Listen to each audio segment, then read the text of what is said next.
Hello everyone, Charles Watts here, the Arsenal correspondent at Goal, joining you on Bank Holiday Monday. I hope you had a good weekend wherever you are in the UK or the world, and have sort of enjoyed this little lull we've had at the end of the certainly Arsenal football season. Obviously we had the Champions League final on Saturday, but we don't really want to talk too much about that, about Chelsea winning, although I think they probably just about shaded it on the night. A better team. Man City really disappointed in that one. Pep Guardiola getting it wrong again with his team selection in a big final. Anyway, we're not going to talk too much about Champions League final because, let's face it, we want to talk about Arsenal on this channel.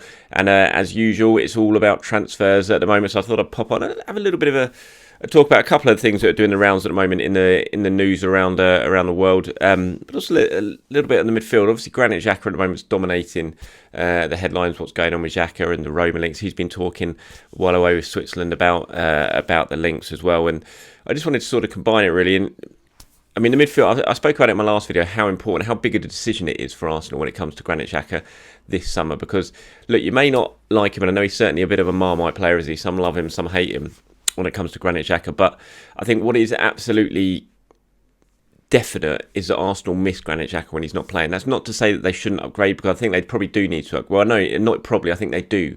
I think, look, Granit Xhaka's been here a long time. Arsenal have never won the title since he's been here. I'm not sure they've ever qualified for the Champions League since he's been here either. And that's not to say that's Granit Xhaka's fault, but it's just a sort of symbol of how Arsenal really need to shake things up and improve if they want to get back up competing towards the top of English football before we even think about European football again. And you look at the revamp, and Mikel Arteta has spoken about being ruthless this summer, and I think you look at those sort of players, the Xhakas, and although they are important first team players in this current Arsenal team, I think if you want to improve, if you want to shake things up, then they're the players you need to improve on. It's not just a case of adding names to the sake of it around the likes of Xhaka. It's about replacing the likes of Xhaka, the players who have been here for many times, been in the first team for many times, but haven't been able to take Arsenal to the next level. And if they're going to improve, then they need to improve on those sort of players. So I'm absolutely not against the whole Xhaka leaving type thing. I know a lot of people out there really like Granit Xhaka and think Arsenal should be looking at improving the likes of Mohamed El-Neni before you look at Granit Xhaka, who's a first team player. But whilst I can understand that sentiment, I also think that you've got to improve the first team, because if you don't improve the first team, then you're not going to improve in your position really in the league table. And so the whole Granit Xhaka thing for me, I think you kind of look at it as this, and I wanted to talk about it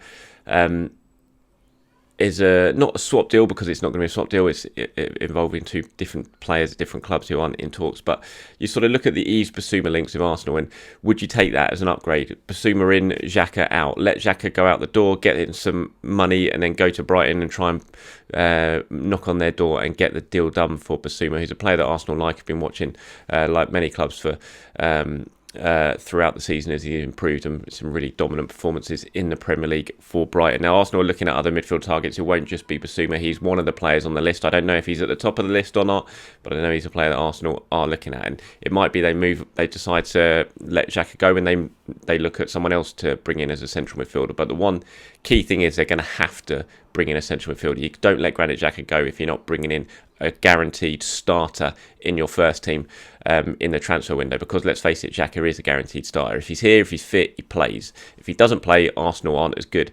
That's because he's an integral part of this side, an important part of this side.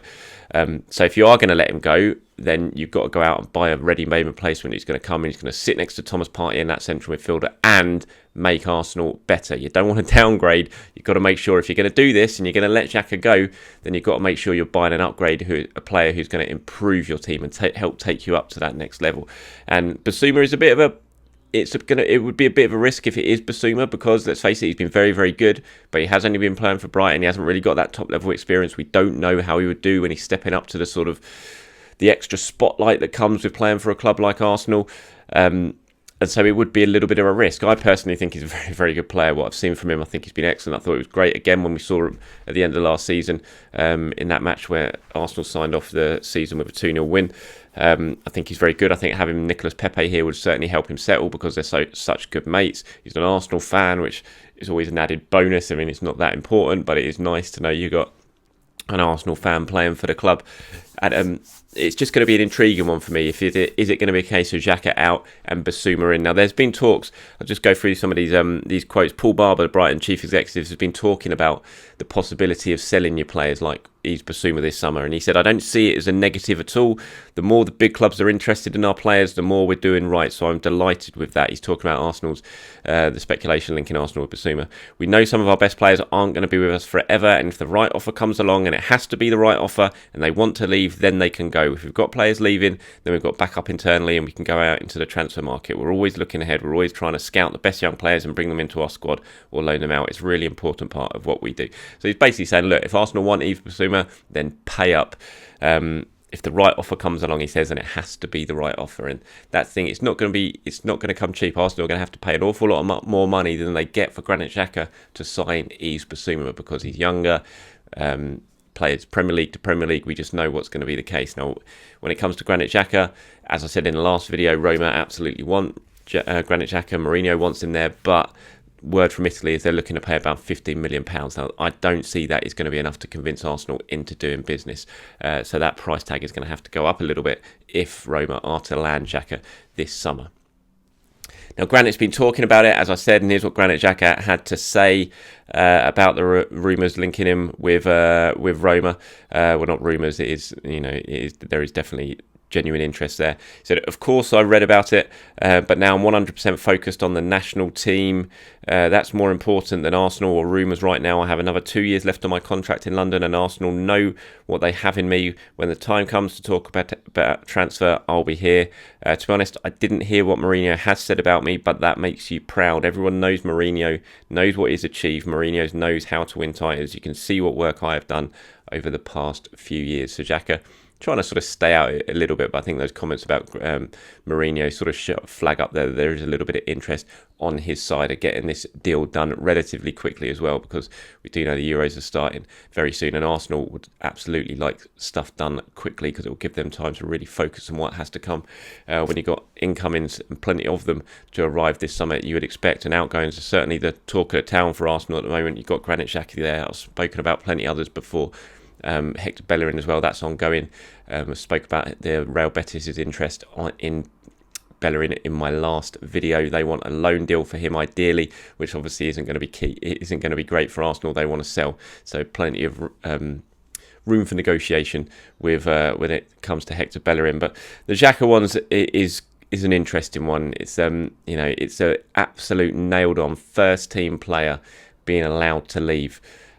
Should this go through, and if that's to happen, then Arsenal have to make sure they make their move, they get something tied up already. It's like, I think that's also the important thing as well. I think if you're going to sell Xhaka and you're going to give the green light to this move to Roma, you basically have to have something already tied up, whether it's Bissouma or there is someone else in the central midfield scouting list that they're really heavily looking at. You've got to have pretty much that deal 95% done almost before you give the green light to sell Granit Xhaka, because the last thing you want to do is sell Xhaka and then see your move for his replacement fall through, and then you're left scrambling around in a transfer window when you've got so many more things to focus on when it comes to possible incomings. So Arsenal have to be really clever here. They have to be savvy. Edu has to be bang on top of exactly what's going on if he's going to give the green light to someone like Granit Xhaka, who is going to leave straight away. They have to make sure they have things in place to move forward and get in the replacement that they need.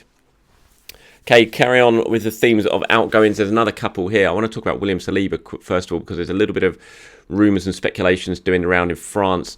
L'Equipe, I think, are reporting that Marseille have an interest in William Saliba. Now, all I can say on this is what I've been told time and time again, is that he will be given a chance to come back to Arsenal this summer. He remains part of the plans. Arsenal have always said that. When he was loaned out to Nice in January, there was no clause in that to turn it permanent. They still at that point saw Saliba as a long-term part of the project at Arsenal. They still believed he could go on and become a first-team regular there, and that he will come back in the summer and be given the opportunity to prove himself and prove that he's fully deserving of a place in the squad or even in the starting 11. So there may well be this speculation from France about William Saliba, but as far as I'm aware, unless there's been a significant change in stance fairly recently at Arsenal, or if, say, someone put in a bid that just Arsenal couldn't refuse, which I'm not sure is going to happen, that Saliba would be returning to the club in pre-season and will be given an opportunity to prove himself during pre-season and the friendlies ahead of the new Premier League season. So I think the whole interest from Marseille, there may well be interest, that may well be true, but I'm not sure at this stage that Arsenal would entertain that interest unless, like I said, they came in with some silly money, which I don't think you would really suggest they would do. In the same story, actually, on L'Équipe, they're saying that Matteo Guendouzi has now reached an agreement with Marseille over a move, but there's no talks yet even started when it comes to Arsenal. That mouse might sound a little bit silly because of the whole sort of tapping up things. You've got to get permission with clubs first before you can talk to players, that sort of thing. But I think the Guendouzi thing, and I'm not saying this is absolutely right. I don't know. I haven't been given this information. This is just what's been reported in L'Équipe. But as far as I'm aware, Guendouzi is free to find himself a club this summer. His agents are free to find themselves a club this summer. He's got 1 year left in his contract. He's not going to sign a new deal. Arsenal aren't going to offer him a new deal. That relationship with him and Arteta, that's done and dusted. And so he's free to find himself another club this summer. So in that situation, I think it's a little bit different. It's not like Marseille have been tapping up. Guendouzi and his agent would have been given permission by Arsenal this summer to go out and find himself a club so that they can get this deal done. And it sounds like certainly the reports from France that Marseille are now very, very keen on getting this done. Whether they can then come in and put a package on the table that suits Arsenal, we'll have to wait and see. But you would suggest that Arsenal are going to be very open to some sort of negotiation here, because as much of a shame it is, and it is a shame because you think back to the end of that first season, if Arsenal would have cashed in on Guendouzi then, they probably could have got well in excess of 30 million because of how good a season he had. He had a long-term contract at that point as well, and looked like an incredible talent, but it's all gone horribly wrong since then. Whether that's Guendouzi's fault, whether it's Arsenal's fault, I think everyone will take some blame in how this situation has gone and how the relationship has deteriorated. But now Arsenal are going to be receiving next to nothing for him, really. Only a year left on his contract. Everyone knows that Arsenal are looking to get him out, so no one's going to be throwing silly money at them to try and get this deal done for Guendouzi. And Arsenal are going to have to bite the bullet and once again let a player go for below his market value, or what was about a year ago significantly below his market value. And it is a shame, but that's the situation Arsenal find themselves in with Guendouzi now. And if they can get this deal done with Marseille and it does go through, then you think it's something that suits all parties and everyone can move on. It's just a shame how that situation has ended. Right, before I go, some comments from Dani Ceballos. I mean, we already knew that he was going back to Madrid and wouldn't be coming back to Arsenal. He's been talking about it a little bit, saying that he now wants a little bit of stability in his career, whether that's going to be at Real Madrid or he goes and finds somewhere else now where he can settle permanently. I think he needs it. It's not going to happen at Arsenal. We know that. That's been agreed long before the end of the season that he would be going back to Real Madrid. He says that it's true, I have a contract with Real Madrid for the next 2 years and I would not like to go on loan to another club again. With the experience of the last 2 years at Arsenal, I'm a player who needs to feel important. I would like to start next year from the beginning, feeling important and settling down. So it's important going forward to know what you want to do. I think a player achieves his maximum level when he's completely happy, and for that he has to be 100% focused on his club. I'm 24, I'm a young player, a lot of time ahead of me. The truth is that my expectations are clear: to settle in a club and feel important and enjoy football. Now that's not going to be at Arsenal. We know that, and it's, I think Ceballos has done all right since he's been here. I think he had that end to last season when Arsenal won the FA Cup. He was really, really good. Sort of got his way back into the team, settled in alongside Granit Xhaka. Unfortunately, he hasn't been able to kick on this season in the second half of his stay at Arsenal, but did a job for Arsenal, helped them win the FA Cup. So I think we can all sort of send him back to Spain with a kind of nice, fond memory of Dani Ceballos, even if he hasn't quite lived up to expectations during his time here. Before we go, just a little bit on Bukayo Saka. He's obviously training with England at the moment. He'll find out. It's his important big D-Day tomorrow, whether he makes the England squad or not. They've been training in this training camp. I think it's 33 players Gareth Southgate selected for that. It gets whittled down to the final 26 for the Euros on Tuesday. Hopefully, fingers crossed for Bukayo, he makes it. I know lots of you probably want him not to make it so he can have a summer of rest, and he probably needs that because he was clearly tired towards the end of the last season, given how much he'd played for Arsenal. But for Saka, it'd be great to make it for the England squad, and it would just sort of cement the dramatic rise he's made at Arsenal, coming through so quickly, becoming such an integral part of the first team, probably winning player of the season this season, which I imagine he will do when those results are announced in the next week or so, whenever it is, and then making it into the England squad for a European Championships as well. Just shows how far he would have come in a short space of time. So fingers crossed for Bukayo on that one, and watch out for that news tomorrow when Gareth Southgate's final 26-man squad for the Euros is confirmed. All right, everyone, that's about it for today's video. Please keep your eyes peeled if any news happens during the next few days or so. Keep an eye on my social media or goal.com for all your latest Arsenal news as always. And for the rest of you out here in the UK, enjoy the sunshine. It's going to be a cracker today on the bank holiday. Have a good day. Whatever you're doing, get those barbecues out, get those beers in the fridge, and I'll speak to you very, very soon.